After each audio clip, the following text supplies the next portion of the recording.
Hello and welcome to the channel. Today what we're going to talk about is availability zones with Azure Logic Apps consumption. Let's go.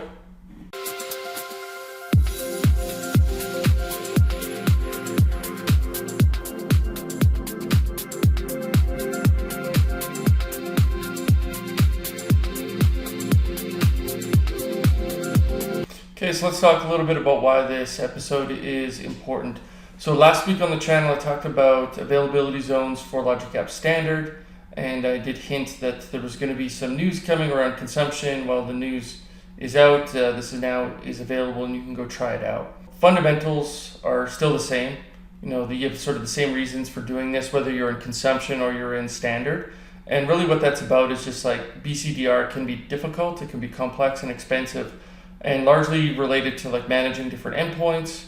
Whenever you sort of move this to say a DR center kind of in a traditional mode, you have URLs and things like that you have to take care of. Managing state can be difficult because storage needs to be replicated, so that if you had transactions running on your primary site and then you fail over to a secondary site, then now what do you do with that data? Concurrency, like how do you bring these different data centers up like in a coordinated manner so that you're not processing transactions twice. And then testing is difficult too. It's a high priority for the business, although it's not something they like to do because obviously they're running their own operations and business. So it's always difficult to get people to go do this work as well. And so to address a lot of these needs, there's a feature called Availability Zones that increases redundancy within a single Azure region. This can help address organizations' BCDR needs without adding a whole lot of developer friction. Now, it is important to note that this is within a single region. We're not talking about region to region BCDR here. So if your requirements are more in that vein, then this won't be enough, but it certainly will be enough in many regards to sort of reduce challenges. Now, this feature is rolling out sort of over time. For now, you can find it in regions such as Canada Central, Brazil South, and France Central as well if you want to check it out. Currently, this is an opt-in configuration, so it's something that you specify when you create a new instance of Logic Apps consumption. In the future, it will be the default configuration. So let's spend some more time. Let's go deeper on this.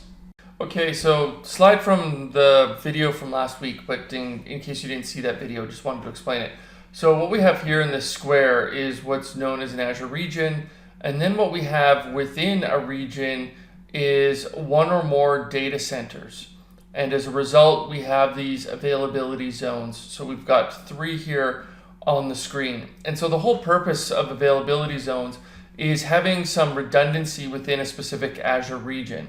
So for example, you could lose, say, availability zone 1, but your workloads would continue to operate in zones 2 and 3, which obviously improves your availability. And so this helps mitigate situations like hardware failures, software failures, earthquakes, floods, and fires to one or more availability zones itself. And so this is great from a customer perspective because there's not a whole lot you have to manage here by introducing and deploying your Logic Apps consumption to an availability zone. And so that's a little bit of an overview. I'll include the link in the description of the video itself. So just in terms of some more details, what's happening right now is it is truly an opt-in situation where you will go ahead and opt in to enable an availability zone for a new consumption Logic App that you create. The workloads will be distributed across the 3 zones as I showed you in the previous slide and won't require any additional setup. Now, eventually availability zone support will be automatically enabled for all existing Logic Apps without requiring any required setup. So in the future, all of these Logic Apps will be enabled to use this feature, but for now, we're really talking about when you go ahead and create new. This is a link to the blog post that was previously created on this subject. I'll leave that in the description if you want to take a closer look. Now, what do you need to prepare for? Now, this is super important to understand that this isn't related to inside of your Logic App, what do you need to do in your Azure subscription, what do you need to do? The answer is really nothing. This is really more about external dependencies, external to Azure.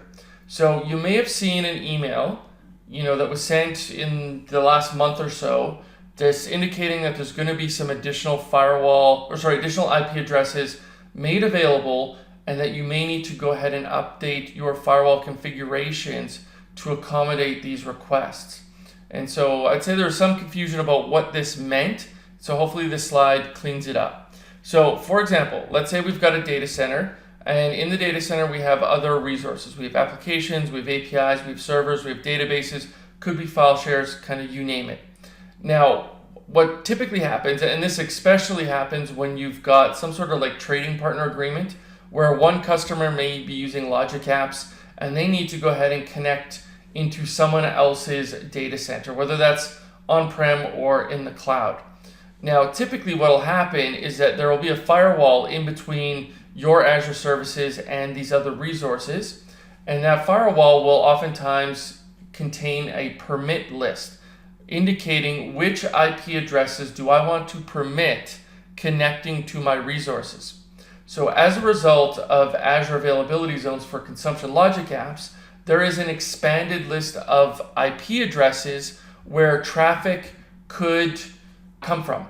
And so when you think about this, as you're moving from say 1 availability zone to 3, now you've got more IP addresses. So in the past, if you had a permit list with just the previous IP addresses, you could receive traffic from a different IP address, and that would be blocked naturally.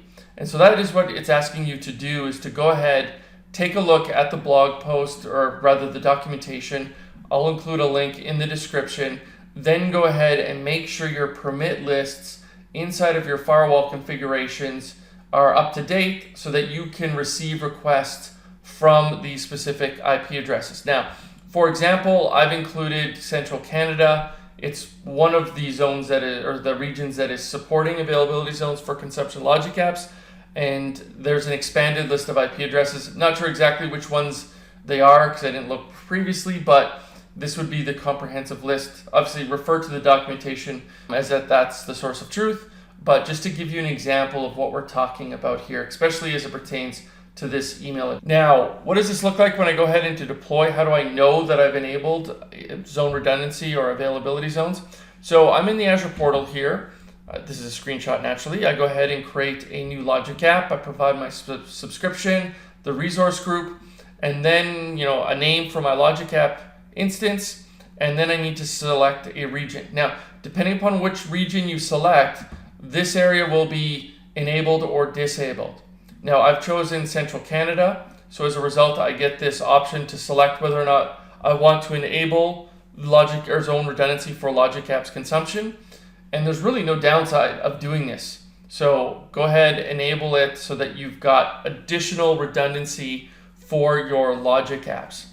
Now, if you saw the video last week, we did see that when it comes to Logic App Standard, when you're using availability zones, you see some differences in terms of the scale out configuration, because what happens on the standard side of things is that you actually are provisioning these 3 instances.